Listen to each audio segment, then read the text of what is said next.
ICC sa bansa natin. Hindi ka ba natatakot? Hindi ako natatakot. Bring it on. Go ahead, make my day, Mr. Trillanes! Bihan mo!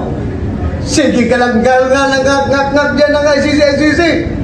Sige! Go ahead! Kahit sumama ka pa, mag-serve ng warrant. Sumama ka, ikaw mismo magpusa sa akin.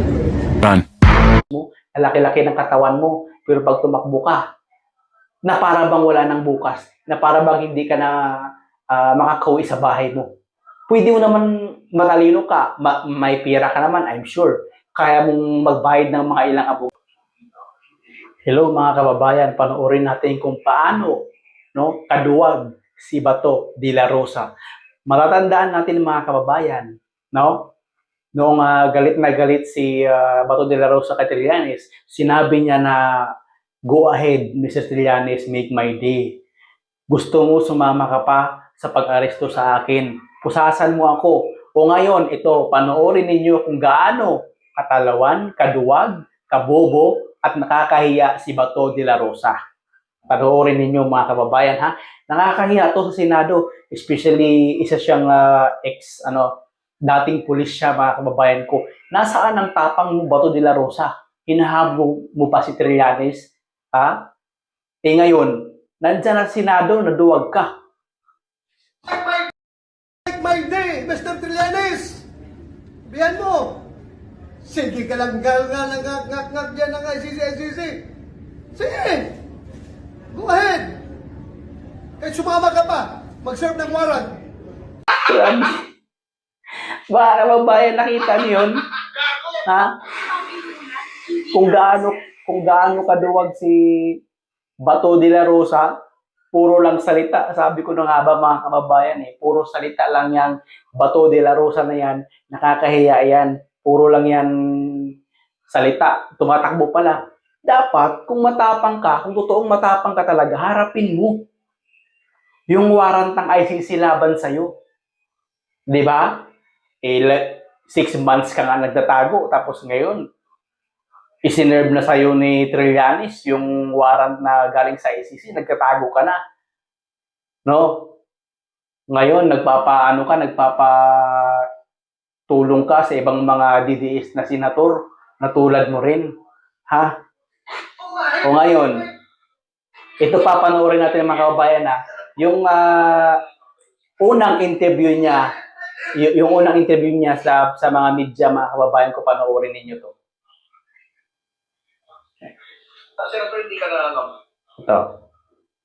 Grabe, nakakahiya itong ginawa at action ni Bato de la Rosa. Kalaki-laki ng katawan mo, duwag ka pala.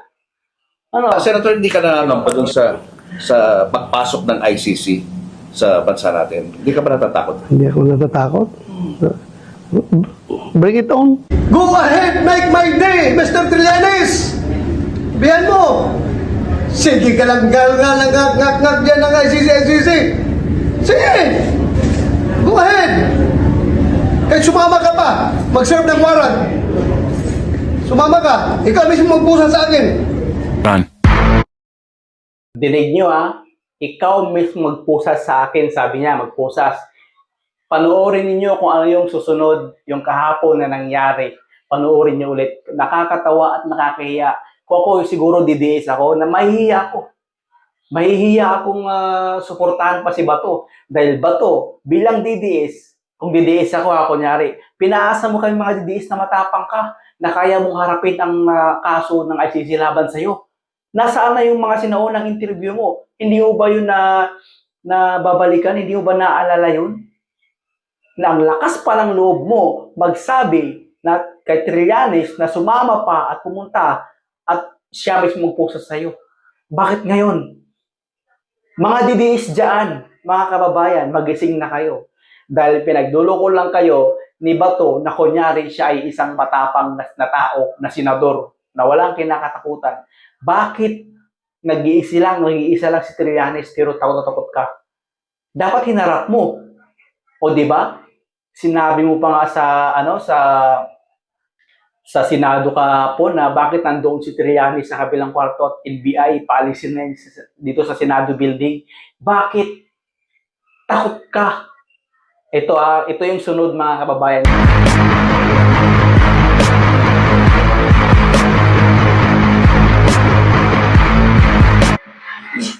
Na para bang isang bata na tumatakbo na hinahabol ng mama niya at may latigong hawak. Itong aksyon ni Bato de la Rosa, nakakahiya talaga sa mga DDS, mga kababayan ko. Sobrang nakakahiya ito pag ako ay isang DDS. Mahihiya akong suportahan pa ito.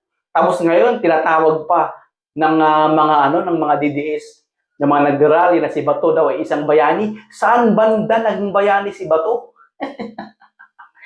Parang nasisira na ang mga utak at mga isip ng mga DDS na to dahil tinawag nilang bayani si Bato de la Rosa na anong purpose? Bakit siya naging bayani? Mga kababayan, hindi ko magets.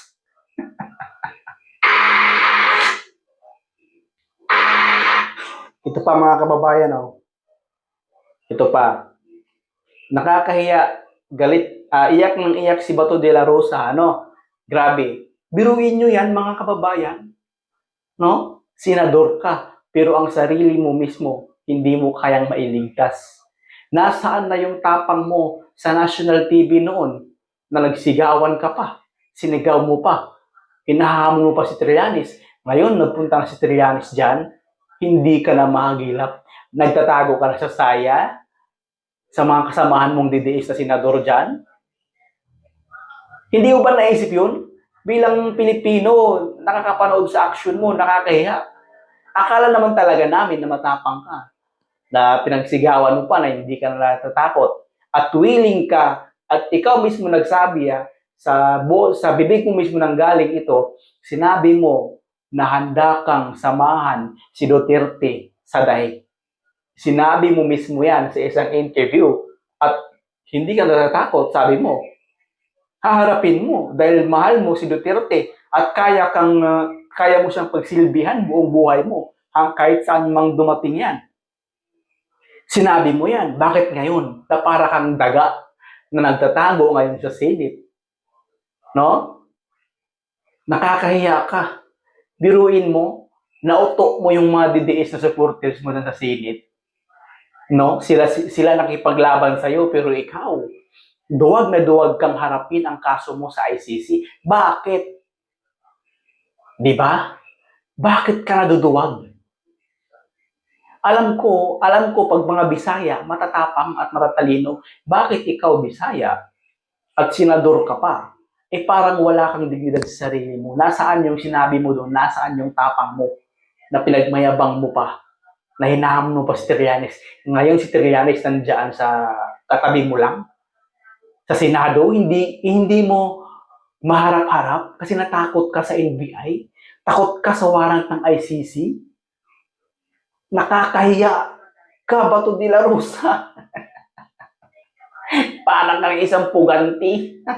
Sabagay, puganti naman ang tawag dahil may warrant umalis ka na at nagtatago ka ngayon sa mga NBI.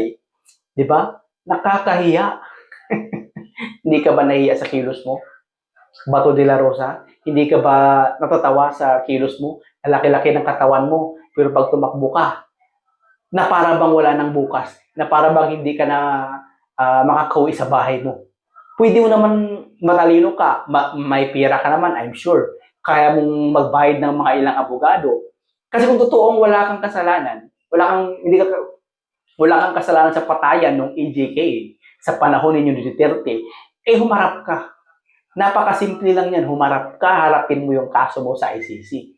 Kaya lang mga kababayan, ang nangyayari, nagtatago siya, natatakot siya kasi guilty. Yan lang naman yan eh, pag nagtatagong isang tao, guilty yan. Kaya hindi kayang humarap sa warrant niya, sa NBI, guilty yan. No? Natatakot siya, na grabe, ang dami mong, take note mga kababayan ko, ang daming nauto ng senador na to noon, na sobrang tapang niya, sabi niya na Trillanes, sige, harapin ko yan, harapin kita, pusasan mo ako, iset mo, bring it on.